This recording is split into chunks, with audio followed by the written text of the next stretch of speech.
నిన్న సాయంత్రం బెంగళూరు నుంచి తాడేపల్లికి వచ్చిన జగన్. వైసీపీ కీలక నేతలతో భేటీ అయిన జగన్ తాడేపల్లిలోని పార్టీ కార్యాలయంలో కొనసాగుతున్న భేటీ. రాజ్ తరుణ్ లావణ్య కేసులో అరెస్టైన మస్తాన్ సాయి వ్యవహారంలో కొత్త కోణం. లావణ్య ఫిర్యాదుపై మస్తాన్ సాయి అరెస్టు. మస్తాన్ సాయి 100 మందికి పైగా మహిళల్ని మోసం చేసినట్లు పోలీసుల అనుమానం. మస్తాన్ సాయి బాధితులు ధైర్యంగా వచ్చి ఫిర్యాదు చేయాలని పోలీసుల సూచన. తిరుపతి డిప్యూటీ మేయర్ పదవి టీడీపీ కైవసం. డిప్యూటీ స్పీకర్ గా ఎన్నికైన మునికృష్ణ 26 ఓట్లతో మ్యాజిక్ ఫిగర్ అందుకున్న మునికృష్ణ. తిరుపతి డిప్యూటీ మేయర్ పదవిపై తీవ్ర స్థాయిలో స్పందించిన రోజా. తిరుపతిలో ఇవాళ మేం ఓడి గెలిచాం, వాళ్ళు గెలిచి ఓడిపోయారని విమర్శ. వ్యవస్థల ఉదాసీన వైఖరి, అధికార దుర్వినియోగం గెలిచాయని రోజా వ్యాఖ్యలు.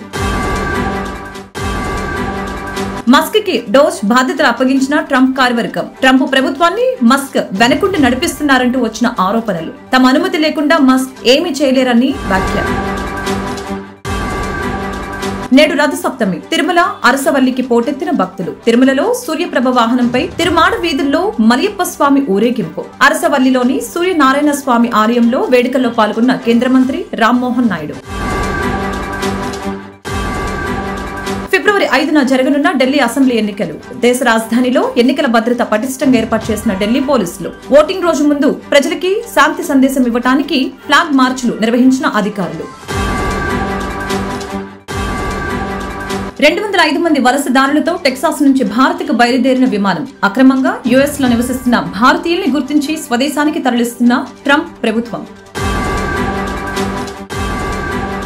లోక్సభలో కీలక వ్యాఖ్యలు చేసిన విశాఖ ఎంపీ శ్రీభరత్. వైసీపీ ప్రభుత్వం ప్రజల్ని భయపెట్టడమే ఆయుధంగా మార్చుకుని విధ్వంసాలు సృష్టించిందని భరత్ విమర్శ. కేంద్ర ప్రభుత్వ సహకారంతో రాష్ట్రంలో బలమైన ప్రజాస్వామ్యాన్ని నిర్మించడానికి తమ ప్రభుత్వం కృషి చేస్తుందన్న భరత్.